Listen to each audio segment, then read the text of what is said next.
नमस्कार मित्रांनो, तर स्वागत आहे तुमचं या डेटाच्या अनालिसिस व्हिडिओमध्ये. तर मित्रांनो, आपण 23 तारखेसाठी आपण डेटा अनालाइज करतोय आणि काय झालं आज दिवसभरात ते या ठिकाणी बघणार आहे.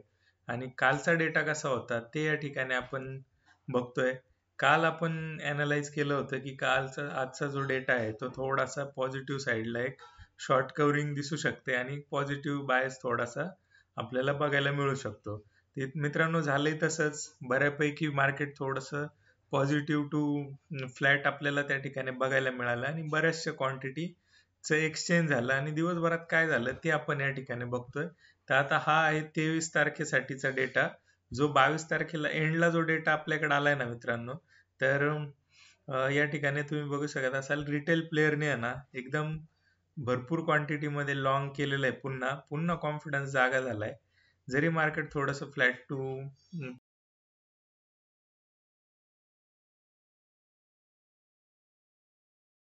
पोरार आहे, ठीक आहे. तो 4,83,000चे नेट पॉझिटिव्ह त्या ठिकाणी आलेत आणि 3,47,000चे एफ आयचे निगेटिव्ह, म्हणजे बऱ्यापैकी क्वांटिटी त्यांनी वाढवलेलं आहे. एक 50,000 क्वांटिटी त्या ठिकाणी एफ आयजनी निगेटिव्ह साईडला वाढवल्यात.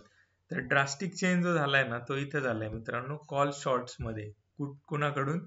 प्रो प्लेअर कडून. तर हे प्रो प्लेअरची जी लक्षणं आहेत ना, ही फार निगेटिव्ह साईडला आहेत कॉल शॉर्ट्स मध्ये. तर नेट टू नेट तुम्ही ह्याच्यामध्ये पण बघू शकत असाल. तर तुम्हाला बघायला मिळेल की जो प्रो आहे ना, प्रो आणि एफ आय हा आहे ना मेजरली दोन गोष्टींवर शॉर्ट झालेला आहे.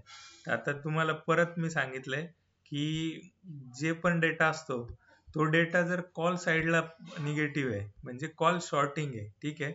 कॉल शॉर्टिंग याचा अर्थ डायरेक्शन तर निगेटिव्ह आहे पण फार मेजर निगेटिव्ह नाहीये, ठीक आहे.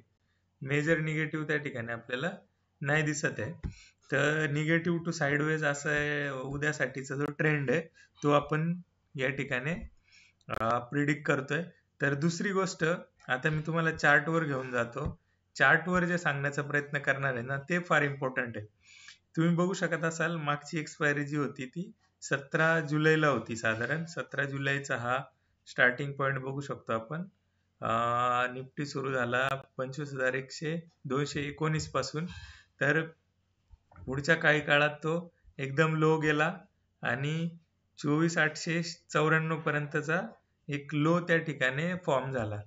तर तुम्हाला ह्याच्यामध्ये बघताना काय कॉमन पॉइंट जाणवतोय, आणि आधीचे पण व्हिडिओ तुम्ही बघितले असेल एक्सपायरी स्पेशल, तर तुम्हाला हेच लक्षात आलं असेल की जिथून सुरू होते एक्सपायरी आणि ज्याचा एक एंड पॉइंट असतो म्हणजे एक एक्स्ट्रीम सेकंड एंड, त्याच्या मधल्या परिसरामध्ये आहे ना निफ्टी कुठे क्लोज होण्याचा प्रयत्न त्या ठिकाणी करत असतो, ठीक आहे. तर ह्या आठवड्याला पण तसंच आहे, पण बायस थोडासा निगेटिव्ह आहे. आता तुम्ही म्हणाल हे असं कसं की सेंटर पॉइंट तर 25,050-60च यायला पाहिजे किंवा 80 यायला पाहिजे. पण या ठिकाणी मित्रांनो बघा तुम्ही कमी वेळात जास्त मूव झालाय मेजर साईडला. पण हा जो एरिया आहे ना, हा इथे ह्या एरियावर जे लॉंग्स झालेत किंवा ह्या एरियावर जे शॉर्ट झालेत ना, ते त्याचा सेंटर कुठे येतो तो बघणं फार इम्पॉर्टंट आहे. आणि त्याचा सेंटर जो आहे ना तो इथे येतोय, 25,000च्या आसपास येतोय, ठीक आहे. म्हणजे इथून हा जो पॉइंट ते हा पॉइंट, म्हणजे आता आपण याला ऍक्च्युअल लेवलला घेऊन आणायचं म्हटलं एक्सपायरी लेवलला, तर हा एक पॉइंट, हा इथून खाली न पकडता आपण या ठिकाणी इथून पकडायचा आहे, ठीक आहे. म्हणजे 25,930 20चा परिसर, जास्तीत जास्त 40चा परिसर, आणि याचा सेंटर, तर याचा सेंटर जो आहे तो तुम्हाला इथे बघायला भेटेल.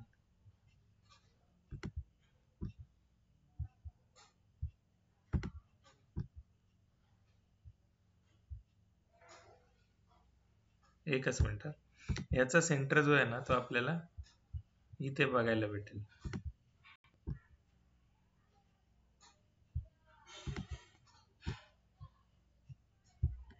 याचा सेंटर जो आहे आपल्याला तो या ठिकाणी आपल्याला बघायला भेटेल 25,000च्या लेवलला, ठीक आहे.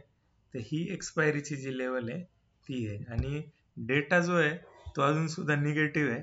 आणि इथून एक छोटासा अपमूव जर मिळाला 25,080 पर्यंतचा, तर तुम्ही सेल करू शकता 25,000च्या नेक्स्ट टार्गेटसाठी. तो मे बी क्रॉस पण करेल, आणि जो सेटल होईल एक्सपायरी डेला तो 25,000ची लेवल त्या ठिकाणी क्लेम करण्याचा प्रयत्न करेल. तर अशा प्रकारचं एक्सपायरीचं पण अनालिसिस मी तुम्हाला या व्हिडिओतून आधीच देण्याचा प्रयत्न करतोय. डेटा जो आहे तो निगेटिव्ह साईडला आहे आणि बऱ्यापैकी निगेटिव्ह आहे, पण कालपेक्षा जी पोझिशन चेंज झाली आहे ना निगेटिव्ह साईडला, ती फार मेजर चेंज नाही झाली कम्पेअर टू प्रोने एकदम शार्प पलटी मारलेली आणि कॉल शॉर्ट्स केलेले आहेत. तर त्यांना त्या ठिकाणी एक रेजिस्टन्स वाटतोय. तर बघूया आता उद्यासाठीचं कसं मार्केट त्या ठिकाणी होतंय. डेटा तर निगेटिव्ह टू साईडवेज आहे. SGX निफ्टी थोडासा वरती दाखवत होता, पण हा फसवा इंडेक्स आहे, याच्यातून फार मेजर असं काही तुम्ही ट्रेंड अनालाइज करू शकता असं नाहीये. जेवढे मेजर पॉझिटिव्ह दिसतं त्याच वेळी आपण त्याच्यावर थोडं रिलाय करू शकतो. डाव पण नेट टू नेट फ्लॅटच चाललाय.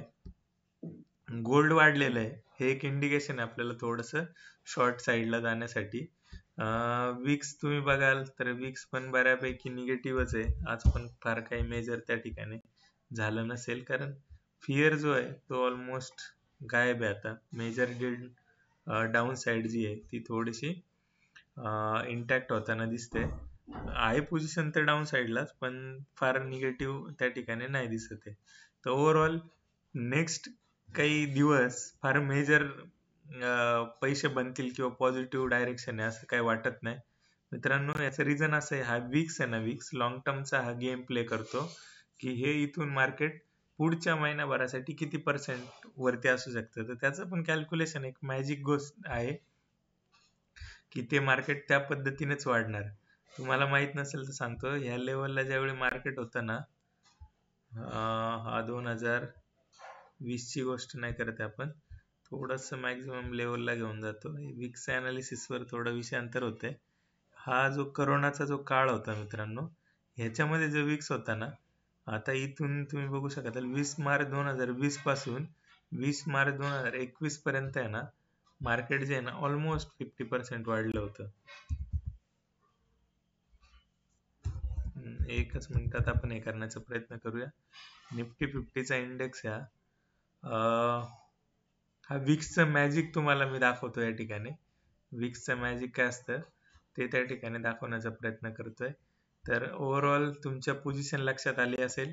आज अजून एका विषयावर बोलायचंय की ना, आज झोमॅटोचे जे रिझल्ट आहे ना ते आले आणि एकदम बंपर तोड रिझल्ट त्या ठिकाणी बघायला मिळाले आणि स्टॉक्स ऑलमोस्ट 10% वरती गेला. ठीक आहे, ऑलमोस्ट 10% वरती गेला. तर मी काही लोकांना तो घेण्याचं पण रिकमेंड केलं होतं की झोमॅटो जो शेअर आहे त्याचं व्हॅल्युएशन जरी आता तुम्हाला थोडं हेवी वाटत असलं, कंपनी अजून निगेटिव्हच कॅश फ्लो जनरेट करत असली तरी त्याचं भविष्य फार उज्ज्वल आहे. कारण त्यांच्याकडे जो डेटा आहे ना तो फार मोठा डेटा त्यांच्याकडे आहे आणि ऑर्डर बुक वाढतच चाललेलं आहे. ठीक आहे, त्याच्यावर पण बऱ्याचशा कंपनीज डिपेंड आहेत. त्या हिशोबाने झोमॅटो जे आहे त्याने चांगलं काम त्या ठिकाणी करताना बघायला मिळालेलं आहे. तर आपण 260-62च्या आसपास तो रिकमेंड केला होता. आता तो ऑलमोस्ट 300 रुपये चालू आहे. तर असे बरेचसे शेअर्स मी तुम्हाला सांगत असतो मित्रांनो. तर त्यातून फायदा घेण्याचा नक्की प्रयत्न करा. एक शेअर सांगण्यापेक्षा आहे ना त्याचं लॉजिक शिकून घ्या की नक्की हे वरती जातात कसे, हे एवढं काय याच्यामध्ये आहे की मार्केट 2-2, 3-3 टक्क्याने पण वाढायचं मुश्किल आहे आणि हे शेअर एकदम 30-40%, 20%, 10-12% तर आरामातच त्या ठिकाणी जातात. अजून एक शेअर आहे पॉवर इंडिया. पॉवर इंडिया बद्दल पण मी सांगितलं होतं आधी. हा फार 12,000च्या लेवलला आपण हे केला होता, अनालाइज केला होता, पण त्यावेळी ऑनलाईन जर्नी आपली चालू नव्हती. जे जवळचे लोक आहेत जे काही त्या विषयांवर बोलत असतात त्यांना ते माहिती आहे. पॉवर इंडिया होता, JSW होल्डिंग्स होता त्या ठिकाणी. तर अशा पद्धतीचे जे शेअर्स आहेत ते त्या ठिकाणी आपण हे केले होते. तर मित्रांनो पुन्हा एकदा येऊया डेटावरती. डेटा जो आहे तो निगेटिव्ह साईडला आहे, निगेटिव्ह टू साईडवेज त्या ठिकाणी आपल्याला मार्केट बघायला मिळू शकतं. तर मित्रांनो, ह्याच्यातून काही फुल प्रूफ करता येईल का, त्यासाठीचं पण प्लॅनिंग आपल्याकडे आहे.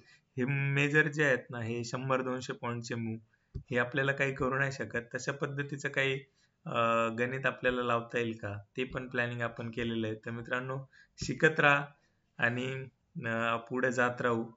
तर मित्रांनो, आजच्या व्हिडिओमध्ये आपण थांबूया. थँक्यू.